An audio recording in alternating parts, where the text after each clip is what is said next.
करते हैं एशियाई बाजारों से और गिफ्ट निफ्टी की शुरुआत इस वक्त मजबूत होते हुए दिखाई दे रही है। 19,800 के ऊपर करीब 53 अंक ऊपर है गिफ्ट निफ्टी। हांगकांग के बाजार भी हरे निशान में ही है, करीब 190 अंकों की तेजी है वहां पर। अब 200 अंक मजबूत हो चुके हैं हांगकांग के बाजार।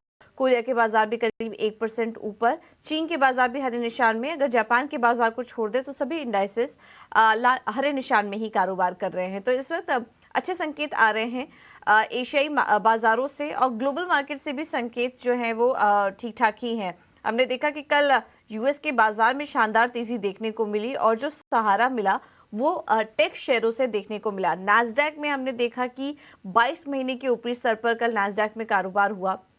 1% से ज्यादा की तेजी वहां पर थी। डाउ जोन्स में करीब 200 अंकों से ज्यादा की तेजी थी, और S&P 500 में भी लगातार 5वें दिन से हम देख रहे हैं तेजी का सेशन बना हुआ है। कल भी हरे निशान में क्लोजिंग देखने को मिली। तो जैसे कि हम बात कर रहे थे कि कल टेक शेयरों का दिन था, शानदार तेजी वहां पर थी, और इसको सपोर्ट किया माइक्रोसॉफ्ट जैसे कंपनियों ने। माइक्रोसॉफ्ट अपने 52 हफ्ते की ऊपरी स्तर पर कारोबार कर रहा था, क्योंकि यह खबर आ रही थी कि पूर्व OpenAI chief Sam Altman Microsoft की नई एआई रिसर्च टीम को लीड करेंगे। तो ये एक बड़ा डेवलपमेंट होता हुआ आर्टिफिशियल इंटेलिजेंस के स्पेस में हम देख रहे हैं कि अब कंपनी फोकस भी कर रही है।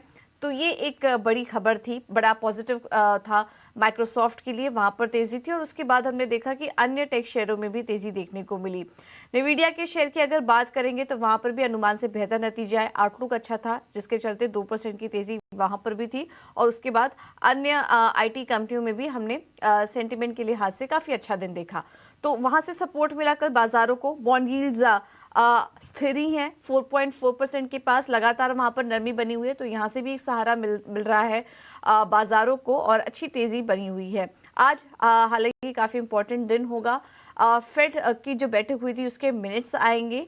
हालांकि कल उसका रिएक्शन हम बाजार पर देखेंगे, लेकिन क्या कुछ अहम बयान निकल कर आते हैं फेड के मिनट्स में, ये देखना काफी इंपॉर्टेंट होगा। कुल मिला के अच्छे संकेत मिल रहे हैं अमेरिकी बाजारों से। यूरो बाजारों के संकेत थोड़े मिले जुले हैं। हमने देखा कि डैक्स और फुटसी लाल निशान में बंद हुए, लेकिन काफी मिले जुले संकेत, और स्टॉक स्पेसिफिक एक्शन वहां पर काफी ज्यादा था।